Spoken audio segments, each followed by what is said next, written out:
ایک چھوٹے سے گاؤں میں احد نام کا ایک نیک دل لڑکا اپنی امی اور دادی کے ساتھ رہتا تھا۔ ایک دن احد نے دادی سے پوچھا، دادی جان، شب بارات کیا ہوتی ہے؟ دادی مسکرائی اور بولی، بیٹا، یہ وہ مبارک رات ہیں جس میں اللہ تعالیٰ اپنے بندوں کو معاف فرماتے ہیں۔ احد کی آنکھوں میں چمک آ گئی۔ کیا اللہ میری بھی دعا سنے گا؟ ضرور سنے گا، اگر دل سے مانگو، دادی نے پیار سے کہا۔ جیسے ہی رات ہوئی، آسمان پر چمکتا ہوا چاند نکل آیا۔ گاؤں کی مسجد میں روشنیوں کی قطاریں لگ گئی، ہر طرف سکون اور خوشیاں پھیلی ہوئی تھی۔ احد نے وضو کیا اور دادی کے ساتھ نماز پڑھنے بیٹھ گیا۔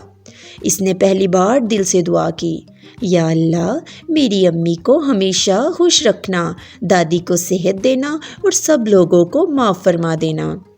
نماز کے بعد دادی نے احد کو بتایا کہ اس رات غریبوں کو کھانا دینا بھی بہت بڑا ثواب ہے۔ امی نے گھر میں حلوہ بنایا اور احد اسے لے کر پڑوسی کے گھر چلا گیا اور راستے میں غریبوں کو بانٹنے لگا۔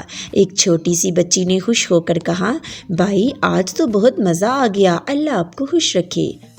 احد کا دل خوشی سے بھر گیا، اسے لگا جیسے اس نے کوئی اچھا کام کیا ہو۔ واپس آ کر اس نے آسمان کی طرف دیکھا، ستارے بہت روشن تھے۔ دادی نے کہا، بیٹا، جو لوگ اس رات دوسروں کو خوش کرتے ہیں، اللہ ان سے بہت خوش ہوتا ہے۔ احد نے مسکرا کر کہا، دادی جان، میں ہر سال شب بارات پر اچھے کام کروں گا۔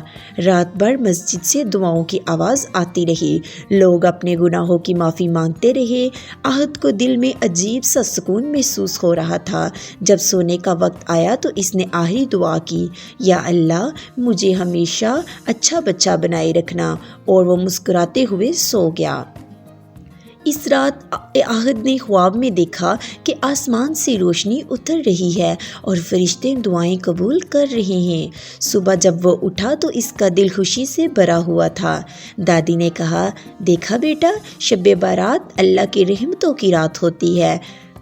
احد نے سر ہلا کر کہا، میں نے آج سمجھ لیا، یہ صرف عبادت کی نہیں بلکہ اچھے کام کرنے کی بھی رات ہے۔ شب بارات ہمیں اللہ سے معافی مانگنے، دعا کرنے اور دوسروں کی مدد کرنے کا پیغام دیتی ہے۔ تو دوستو، آپ کو آج کی ویڈیو کیسی لگی؟ اگر اچھی لگی تو میری ویڈیو کو لائک اور چینل کو سبسکرائب ضرور کیجیے گا۔ ملتے ہیں ایک نئی ویڈیو کے ساتھ، تب تک کے لیے اللہ حافظ۔